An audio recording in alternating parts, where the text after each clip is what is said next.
Relevant ہیں. مالکہ صاحب انہوں نے ایک انتہائی شرمناک درخواست عدالت کے سامنے ڈالی. اس میں ایک جملہ صرف لکھا ہے.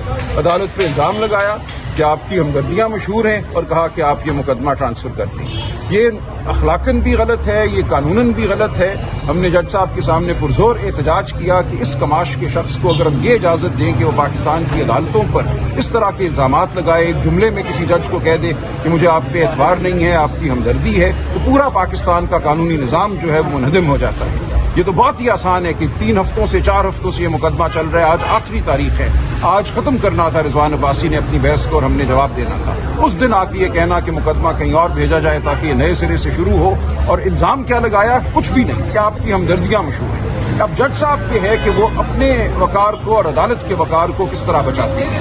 اگر اس دباؤ میں وہ آ جاتے ہیں تو میں کہوں گا پاکستان کی ہر عدالت کو بند کر دو. ہر ملزم کا کل یہ اختیار ہوگا, ہر شخص کا یہ اختیار ہوگا کہ وہ عدالت کے سامنے جائے اور وہ کہے مجھے آپ پر اعتبار نہیں ہے, آپ کی فلاں کے ساتھ ہمدردی ہے, آپ مقدمہ ٹرانسفر کر دیں. کوئی مقدمہ پاکستان میں نہیں چلے گا, کسی کو انصاف نہیں ملے گا. تو ہم نے جج صاحب سے پرزور یہ احتجاج بھی کیا ہے, درخواست بھی کی ہے. جس طرح کل بابر ستار صاحب نے 5-5 لاکھ روپے جرمانہ کیا, اس سے بہت کم تر درجے کی درخواستیں کی, پیمرا کی, FIA کی, PTA کی. آج اس سے کہیں زیادہ بدتمیزیاں کی گئی ہے عدالت کے سامنے. اب عدالت دیکھتے ہیں اس کا کیسے جواب دیتی ہے. ہماری درخواست یہ تھی کہ اس درخواست کو خارج کیا جائے اور ان پہ جرمانہ عائد کیا جائے.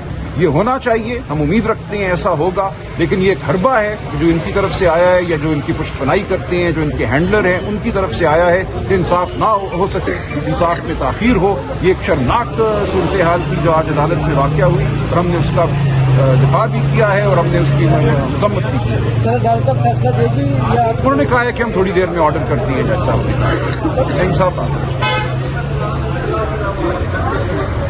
کہنا چاہیں گے؟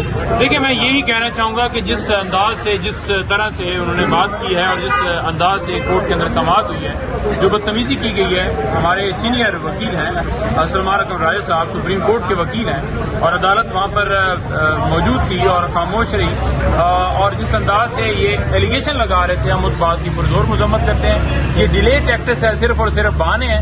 لاسٹ ہیئرنگ کے اوپر بھی آپ نے دیکھا کہ جب دوسری دفعہ سماعت ہوئی تو رضوان عباسی جو ہے وہ بھاگ گئے, اس سے پچھلی ڈیٹ کے اوپر بھی بھاگ گئے, اور عدالت نے یہ کہا تھا کہ نیکسٹ ڈیٹ کے اوپر فیصلہ دیا جائے گا. تو یہ ایک بہانے ہیں. اب دیکھتے ہیں کہ عدالت اس کے اندر کیا فیصلہ کرے. شکریہ, مہربانی.